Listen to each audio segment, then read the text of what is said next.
rôle des femmes dans la reconstruction de la société. On en parle dans cette émission avec Madame Annie Moody, experte en genre et développement, engagée depuis plus de 20 ans dans la promotion, protection et défense des droits des femmes et des filles, particulièrement dans des contextes fragiles et affectés par les conflits. Et justement, pour mieux comprendre l'engagement de notre invité, je vous propose de découvrir brièvement son portrait. C'est tout de suite dans Action Femmes. Annie Moody, merci d'être avec nous. C'est moi qui vous remercie, Madame Joël. Alors, est-ce que vous pouvez nous parler de votre parcours et nous dire qu'est-ce qui vous a motivé à vous engager dans cette voie? Alors, merci. Je commence par ce qui m'a motivée. Je suis d'abord personnellement une survivante des injustices sociales, mais surtout des conflits et des guerres à l'est de la République démocratique du Congo, où je suis allée vivre à partir de mon adolescence, après le décès de mon père biologique. Alors j'ai vécu la guerre, j'ai connu des injustices, j'ai vu la souffrance, j'ai subi la souffrance, j'ai expérimenté la douleur que les êtres humains peuvent infliger à d'autres. Et à peine à 17 ans, je suis devenue mère. En fait, 2 mois après mon 18e anniversaire, j'étais devenue une mère. Et pour moi, le monde s'était arrêté. Pour moi, mon rêve s'était envolé. Pour moi, c'était fini. Je n'allais plus pouvoir devenir cette Annie Moody que j'ai tant rêvé en voyant mon père en action, parce qu'il m'a beaucoup inspirée. Et finalement, quand je donne naissance à une fille, je commence directement à m'imaginer dans quel monde vivra ma fille. Je ne voulais pas qu'elle vive dans le monde rempli d'injustice, de violence, d'exclusion ou de rôles prédéfinis pour elle.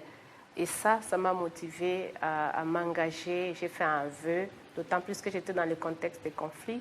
Et si jamais Dieu me sortait de là vivante, je deviendrai la voix des sans-voix et je contribuerai à créer un monde meilleur pour les femmes et les filles. Voilà ma motivation. Et parler de mon parcours de plus de 20 ans en quelques minutes, je vais essayer. Mon parcours, ça va de l'opulence à la souffrance, à la formation et aujourd'hui à devenir une actrice qui contribue au changement tant soit peu. Et je l'ai déjà dit, c'est la motivation, vous comprenez, mais après les déplacements, être déplacé de l'Est vers Kinshasa, j'ai quand même aussi connu la conséquence d'une crise identitaire. Il paraît que je ne ressemblais pas trop à une Congolaise, je ne savais pas ce que ça voulait dire, étant des 2 parents, des 4 grands-parents et d'arrière-grands-parents congolais. Mais après cette expérience-là, les membres de ma famille élargie estiment que je dois aller vivre à l'étranger, où j'ai vécu comme réfugié pendant plus de 10 ans. Et c'est de là que j'ai commencé d'ailleurs mon activisme de l'Afrique du Sud où j'ai vécu. J'arrive là aussi, c'est un environnement où, en tant que réfugié noir, africain, tu subis et la xénophobie et le racisme. Et c'est dans un pays où il n'y a aucune assistance sociale. Et moi, je suis mère avec un enfant, donc je dois vivre pas seulement pour moi, c'est pour elle et pour nous. Et donc c'est de là que par tous les déclics, je commence mon activisme en travaillant dans les centres d'accueil des réfugiés, en aidant justement les femmes et filles qui ne pouvaient pas parler anglais. Je me suis vue en train de faire des référencements vers des structures comme the Lawyers for Human Rights pour leur prise en charge sanitaire, JRS qui est une organisation des jésuites pour l'accès aux repas et autres, à distribuer les cafés et autres. Et dès là, est-ce que cela a été facile pour vous? Pas du tout. La facilité, c'est...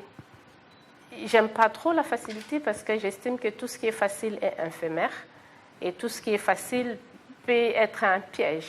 Ou peut-être parce que je ne suis pas habituée à la facilité du tout. J'encourage les jeunes femmes et les femmes en passant à apprendre à gagner et à se méfier de la facilité. Donc ça n'a pas été facile et dès là, à force de plaider pour les autres, de militer pour les autres, de pousser les autres à bénéficier de peu de droits qui leur avaient été reconnus. Je me suis vue comme ça être identifiée par les Open Society Initiative là, à l'époque, et faire partie du groupe de jeunes féministes de l'Afrique australe, où très vite je me suis retrouvée à la tête comme coordonnatrice, et c'est parti, tout le déclic est parti de là. Et après 20 années d'expérience dans cette lutte, qu'est-ce qui vous a le plus marqué dans votre parcours? Et qu'est-ce que ça vous a apporté personnellement? Ben, ce qui m'a le plus marqué, c'est ces moments où la RDC, mon pays, ma nation, ma terre natale, qui me manque, est appelée capitale mondiale de viol. C'est un moment qui est insupportable parce que tu vas te rappeler que j'ai déjà sacrifié mon temps et dans le temps, j'ai fait quoi? J'ai étudié une année, je chôme une année parce que je dois travailler avec l'espérance de retourner dans ma nation et le monde déclare que c'est le capital mondial des viols. Alors c'était un moment déterminant et décisif pour moi. Je décide de faire quelque chose, j'arrête de contribuer pour la construction du mouvement féministe de l'Afrique australe pour commencer à réfléchir sur comment me concentrer sur ma nation. Nous menons beaucoup de plaidoyers pour que la marche mondiale des femmes s'organise dans mon pays. Effectivement, nous avons pu gagner. Ce n'est pas moi seule. C'est vrai, il y a plusieurs femmes activistes, mais à partir de là où j'étais, j'ai joué ma partition. Et cette marche mondiale s'est organisée à Bukavu, où le monde entier est venu pour mettre la lumière sur ce qui se passait chez nous. Et finalement, ce que ça m'a apporté, c'est que ça m'a poussé en dehors de ma zone de confort, parce qu'en ce moment-là, j'ai la résidence permanente, j'ai du travail, j'ai un chez moi, j'ai un appart, qu'est-ce que tu veux encore? Mais je laisse tout. Je décide de rentrer pour cette fois-ci ne plus parler pour les jeunes femmes et les femmes de la région des SADC, mais je décide de me focaliser sur les femmes et les jeunes femmes congolaises. Je reviens et c'est de là que c'est parti. Je travaille d'abord pour le secteur privé pendant une année, mais tout en faisant déjà des actions sociales. Et c'est de là que j'ai créé finalement avec quelques amis Afiamam, la structure que je dirige jusqu'à aujourd'hui. Donc ça m'a apporté au fait ces déclics. Oui, je sauvais toujours le monde, mais d'arrêter de le faire pour plusieurs nations, mais de me focaliser sur ma nation. Et ça m'a ramené aussi vivre au pays parce que je ne pouvais plus continuer à parler pour ma nation en étant à l'extérieur. J'ai commencé de plus en plus à me sentir à l'aise à parler des femmes réfugiées que de femmes congolaises parce que j'avais perdu un peu les réalités. Voilà un peu... Vous avez évoqué quelque chose qui est très important, Afiamama. Est-ce que vous pouvez me parler des activités que vous menez réellement sur le terrain? Déjà, pour des personnes qui ne parlent pas Swahili, Afiamama veut dire la santé de la femme. Et nous ne travaillons pas essentiellement que sur la santé. Le nom est parti du fait d'une croyance, de l'expérience personnelle pour dire qu'une femme en bonne santé mentale, physique, financière et une femme qui connaît ses droits, c'est une femme qui peut contribuer au changement du monde. Ce que nous faisons dans la protection des droits des femmes, c'est déjà essayer de donner des prises en charge aux survivantes des différentes formes de violences basées sur le genre, dans l'accès à la justice, l'accès, disons, aux services sociaux de base, parce qu'il y a la justice, il y a le soin, et avec un accent particulier sur leur santé sexuelle et reproductive, l'accès à l'information, l'accès à la terre, par exemple, des formations pour leur autosuffisance. Ça part souvent de l'autosuffisance alimentaire pour arriver à d'autres formes d'épanouissement général. Nous sommes aussi dans la défense de leurs droits parce que nous arrivons à disposer, en partenariat avec le KTF Lawyers, qui est un cabinet d'avocats, faciliter leur droit d'accès à la justice. Ça veut dire on ne donne pas seulement l'information sur le droit et obligations, mais s'il faut absolument accéder à la justice, il y a des avocats qui vont accompagner pas à pas cet accès à la justice. Et nous faisons aussi beaucoup d'activités au niveau des communautés rurales pour, par exemple, l'adhésion des hommes dans les actions à lutter contre les violences basées sur le genre, contre les inégalités sociales. Et récemment, nous avons développé aussi l'approche de mettre en place des maisons d'aide sociale. Nous appelons ça maison d'aide sociale, d'autres peuvent appeler ça maison sûre ou refuge.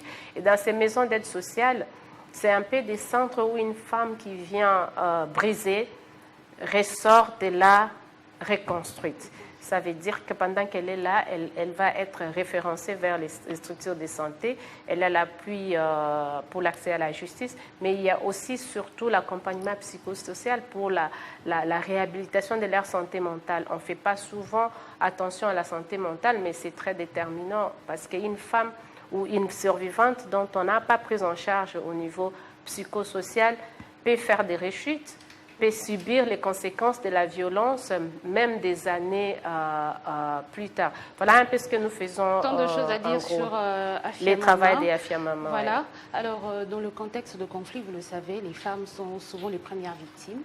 Mais quel est réellement l'impact des crises sur les femmes et les filles? C'est vrai, c'est cette image qui reste. Les femmes sont des premières victimes des atrocités parce que la guerre commence entre les hommes, la plupart du temps. Jusque-là, nous n'avons pas un seul groupe armé qui a une femme à la tête. Donc, ce sont les hommes qui se combattent entre eux, mais après, il y a quand même un stéréotype qui va insinuer que les femmes ne s'entendent pas, ce qui est faux. Mais les femmes sont vues comme des victimes et pourtant ce sont des premières personnes à répondre à des crises humanitaires. Ce sont des premières personnes, s'il le faut, à amorcer les processus de négociation parce qu'elles peuvent parler à tous les belligérants au conflit. Ce sont celles qui développent une résilience énorme avant que les processus formels n'arrivent. Par contre, s'il y a cet accent particulier sur leur victimisation, c'est parce qu'il y a l'utilisation des violences sexuelles comme arme de guerre. C'est parce qu'il y a cette dimension que les hommes atteignent à perdre leur humanisme, à ne pas voir une femme comme un être humain qui a des droits, qui a besoin d'être protégé. C'est parce que la vengeance entre les hommes passe maintenant par chosifier les femmes d'autres camps. C'est ça qui fait que les femmes deviennent victimes. Et l'impact de ça est énorme. Aujourd'hui, la RDC est à plus de 3 décennies de conflits. Les femmes qui ont subi ces atrocités aux premières décennies, les enfants nés de viol, sont aujourd'hui pour la plupart les seigneurs des guerres. Il y a cet effet de la vengeance qui continue aussi. Nous sommes passés de quelques groupes armés à plusieurs groupes armés, mais qu'à cela ne tienne, les femmes jouent un rôle important. Ce qui manque aux femmes, c'est tout simplement qu'il y ait une reconnaissance de leurs rapports. C'est ça qui manque. Parce que lorsque c'est au niveau local, l'apport des femmes est visible et perceptible. D'ailleurs, même assez souvent, c'est sollicité.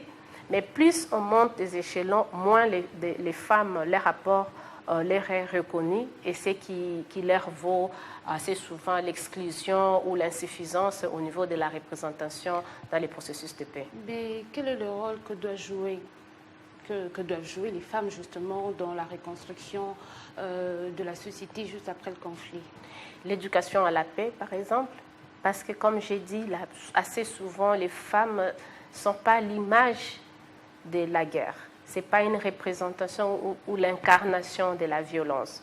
Assez souvent, les femmes essayent de promouvoir la cohabitation pacifique. Il y a plusieurs organisations féminines au-delà des Afia Mama que je connais, Saoutia Mamam Kongomani, CAFED, FFC Sofepadi et autres, qui ont des cercles de paix, des barrages de paix, des paillotes de paix, quels que soient les noms. Ça, c'est l'éducation à la paix, c'est énorme, c'est un rôle énorme. Mais il y a aussi un autre rôle que les femmes peuvent jouer, veulent jouer, mais qui assez souvent qui ne leur est pas accordé. C'est aussi contribuer dans les conseils de sécurité au niveau local, parce que ces femmes ont des informations stratégiques. Puisque ceux qui font la guerre, c'est leurs fils, c'est leurs maris, c'est leurs cousins, c'est leurs oncles, c'est leurs voisins. Alors, tenir compte de ce qu'elles donneraient comme information qui peut servir des renseignements pour essayer de faire en sorte que la reconstruction après la guerre puisse se passer de manière pacifique, pour qu'il y ait aussi au niveau tant local que territorial ou provincial, même national, pourquoi pas, justement cette cohabitation pacifique et surtout des solutions durables, parce que les propositions des femmes, ça ne tient pas compte que de la prise de pouvoir ou de fonction. Je deviendrai qui si je dépose mes armes? Ça, on l'entend. Mais pour les femmes, c'est comment allons-nous continuer à vivre de manière paisible le plus longtemps possible? Comment est-ce que ceux qui ont été blessés, ceux qui ont perdu leurs parents, leurs enfants, leurs champs, leurs maisons, peuvent être récompensés après cette guerre? Alors, l'apport des femmes est très important. Mais est-ce que vous pensez que les femmes sont suffisamment représentées non. Je voulais dire, il faut prendre le cas justement de la République démocratique du Congo, avec cette guerre imposée par les M23, soutenue par le Rwanda. Je ne vous ai même pas laissé finir votre phrase parce que sinon, nous ne sommes pas suffisamment représentés. Et puis, il y a des nuances à faire. Lorsque nous, femmes médiatrices, parce que je suis ambassadrice de paix aussi, pour nous, femmes médiatrices, participer de manière efficace, ça veut dire être partie prenante au processus. Ça veut dire être consulté en amont. Ça veut dire recevoir les feedbacks. Ça veut dire s'asseoir autour de la table. Ça, c'est différent des femmes qui vont être autour de la table avec les fonctions officielles. Parce que lorsqu'on a des fonctions officielles, on a l'agenda officiel. Lorsqu'on a des fonctions officielles, on porte le message de celui qui nous envoie. Alors que lorsque nous parlons ici de l'insuffisance de la représentativité des femmes, nous parlons des femmes médiatrices.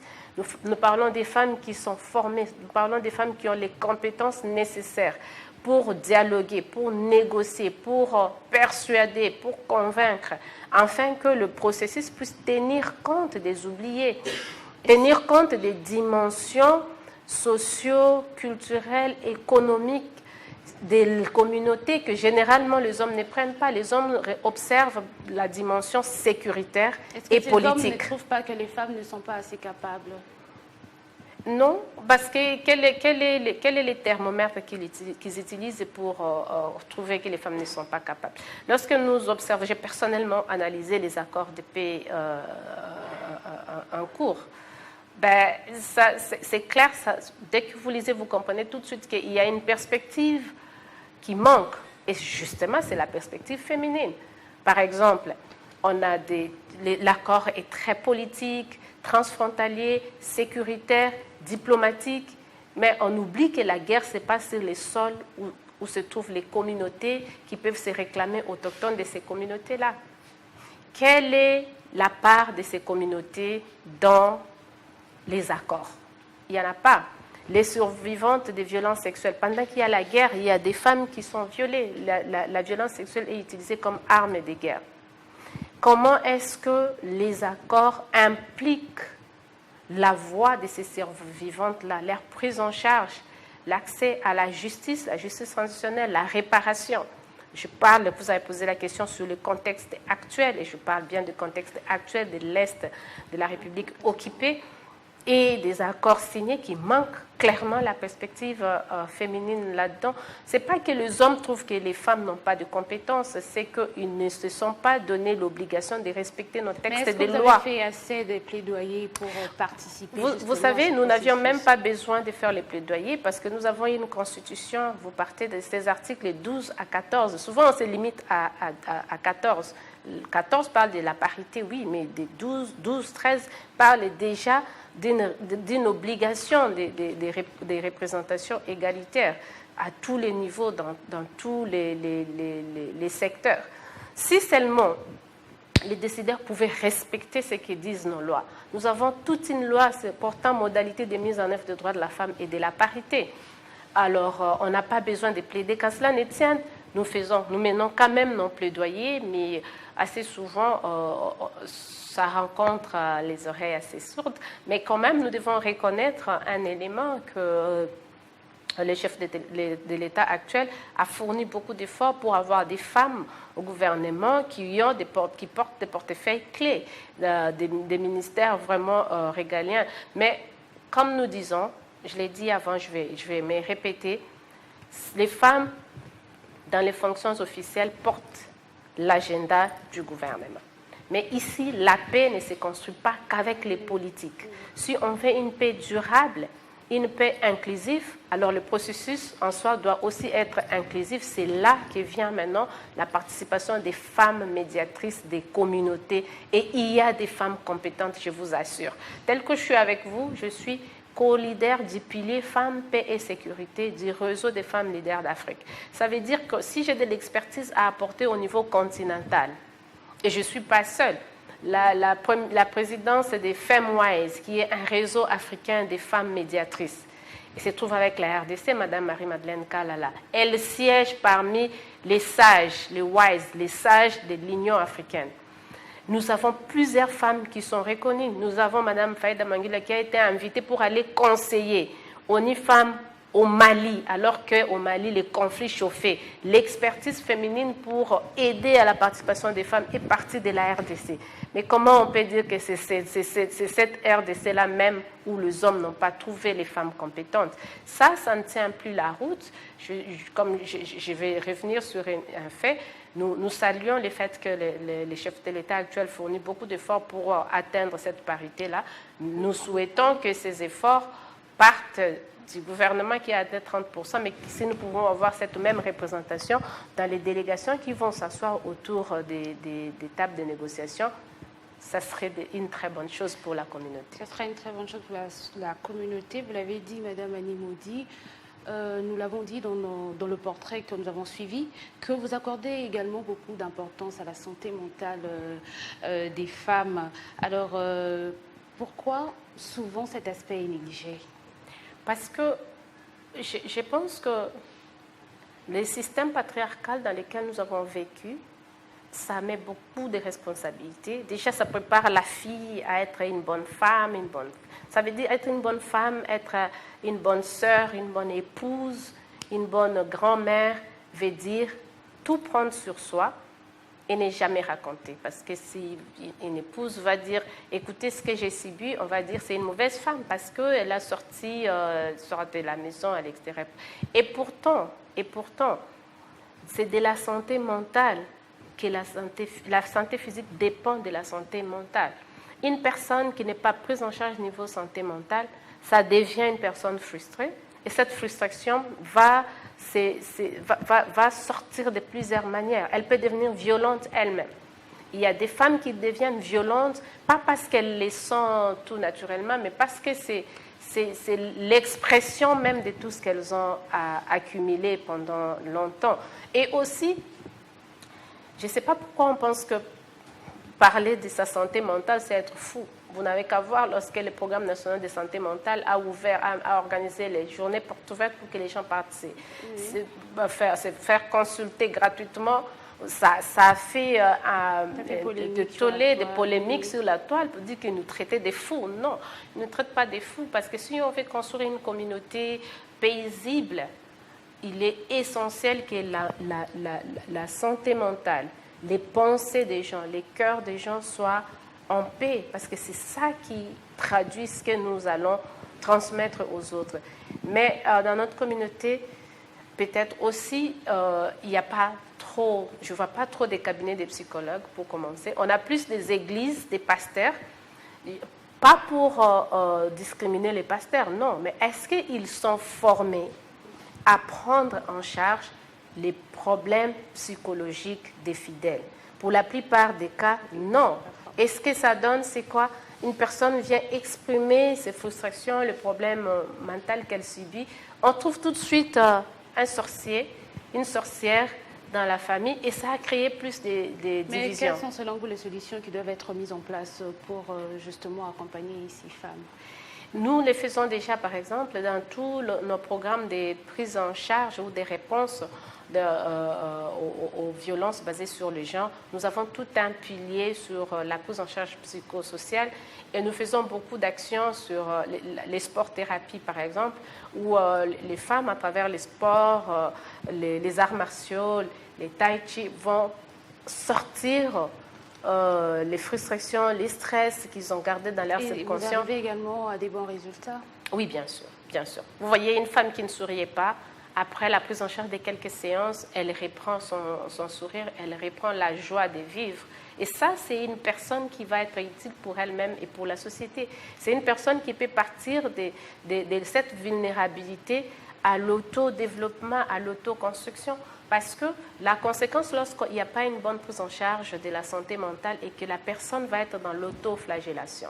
La personne va être dans l'auto-condamnation, c'est culpabiliser. Et à force de faire cela, on finit par avoir des maladies, on finit par faire des crises cardiaques si on ne ressort pas sur la personne et son environnement, si la santé m'a résultat. Voilà, nous sommes déjà à la fin de cette émission.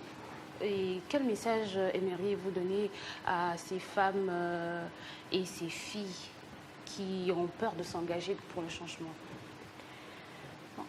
Mon message aux femmes et filles qui ont peur de s'engager pour les changements est de savoir que pour moi, bien vivre, ce n'est pas vivre pour soi-même.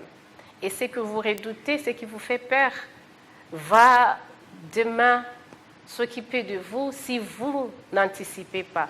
Donc, commencez les changements là où vous êtes avec ce que vous faites parce que à force de contribuer au changement, je vous assure, chères dames et jeunes femmes, il y a une récompense énorme que vous n'imaginez même pas, que ce soit sur le plan moral, spirituel et communautaire. Alors, nous avons tous un rôle à jouer afin que notre nation, notre pays devienne un pays de rêves pour beaucoup. Et avant de nous quitter, j'aimerais poser cette question. Qu'est-ce que Annie Moody aimerait laisser comme héritage à cette génération future par rapport à son combat et sa lutte de tous les jours? Ce que Annie Moody aimerait laisser comme héritage, c'est avoir les jeunes femmes qui n'ont plus peur de dire ce qui ne va pas et qui n'ont pas peur de se lever pour réclamer leurs droits et qui ont aussi le courage d'accomplir leurs devoirs. Parce que je dis toujours, les droits viennent avec les devoirs. Mais la responsabilité que nous avons, c'est d'utiliser notre voix comme une arme, pas de destruction, mais de construction. Merci Madame Annie Moody, merci de nous avoir suffisamment éclairé sur le rôle des femmes de la reconstruction de la société. J'espère que nous serons encore ravis de vous retrouver sur ce plateau et discuter encore en profondeur sur ce combat que vous menez, un combat très important pour le changement de la société, comme je l'ai dit. Et à vous également, chers téléspectateurs, merci de nous avoir suivis de partout et à très vite. Merci.